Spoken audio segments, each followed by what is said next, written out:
For years, Apple's whole AI strategy has felt like a black box, right? Just a total storm of confusing headlines and conflicting reports. But now, the pieces are finally starting to fall into place. And what they reveal is a master plan that's less about building the best AI and a lot more about building a toll booth. Let's get into it. I mean, think about it. One headline says they're teaming up with Google. The very next, you hear that their talks with the AI darling Anthropic completely collapsed. And then another report drops saying they're going to open up Siri to all of their competitors. It's just been a whirlwind. So what is actually going on inside Cupertino? Is this a company in total chaos? Or are they pulling off a brilliant, totally misunderstood master plan? Okay, so to really see the genius behind what looks like chaos, you have to look at the timeline. Because when you do, you see a series of very calculated moves that look pretty erratic on the surface, but they tell a very, very different story. Just look at how fast they're pivoting here. In the middle of 2025, Apple is deep in negotiations with Anthropic for a huge Siri overhaul. By the end of that same year, those talks are completely dead.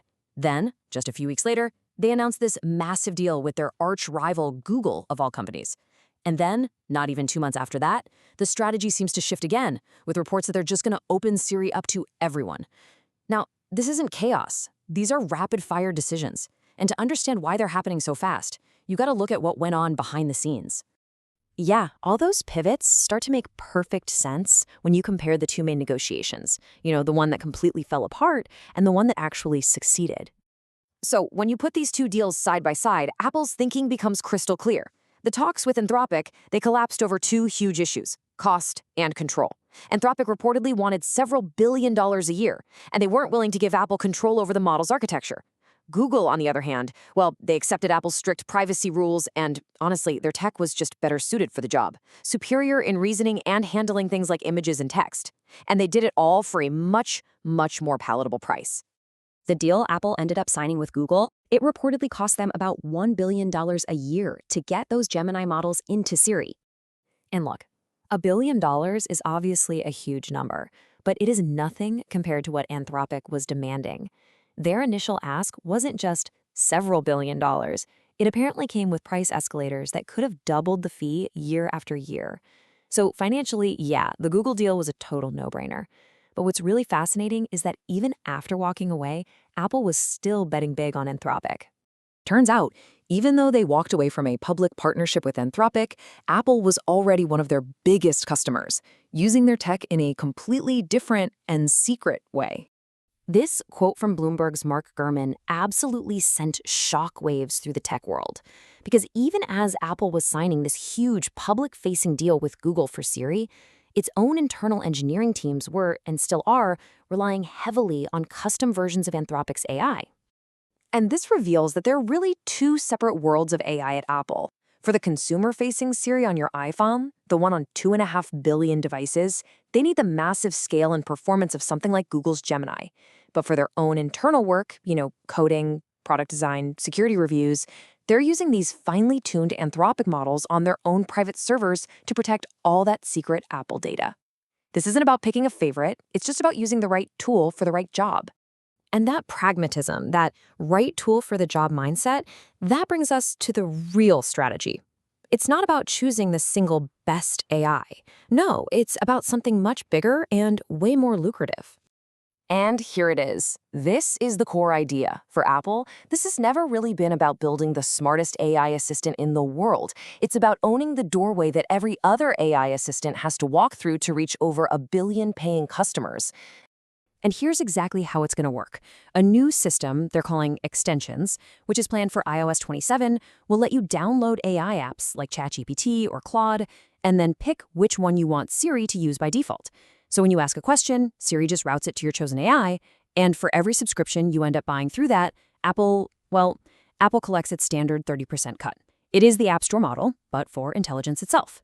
It's the same playbook they've used for music, for games, for apps. You see the pattern, right?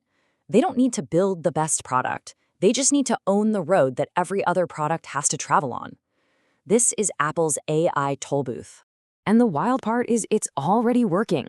Even before this new extension system is out, Apple is reportedly on pace to make over $1 billion in 2026 just from its commission on AI app subscriptions.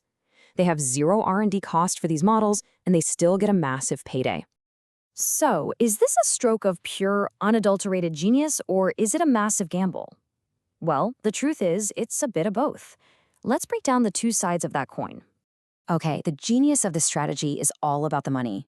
In 2026 alone, Apple's main competitors are projected to spend a collective $700 billion on AI infrastructure. We're talking servers, chips, data centers, the whole shebang. And Apple's spending?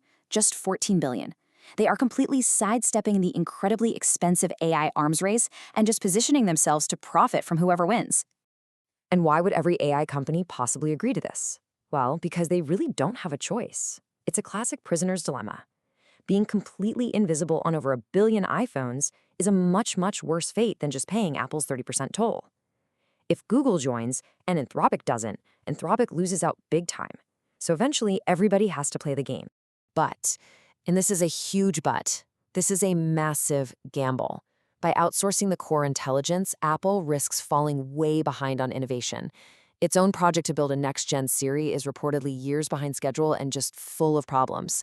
They're building this massive, profitable toll booth on a road that, for now, most users aren't even really driving on for complex stuff. It's a bet that they can not only fix their own tech, but also change how we all use our phones. So ultimately, this whole strategy is really just a brilliant insurance policy. Think about it. Even if Apple's own Siri reboot doesn't impress anybody, the extension system guarantees that the iPhone is still a top-tier AI device.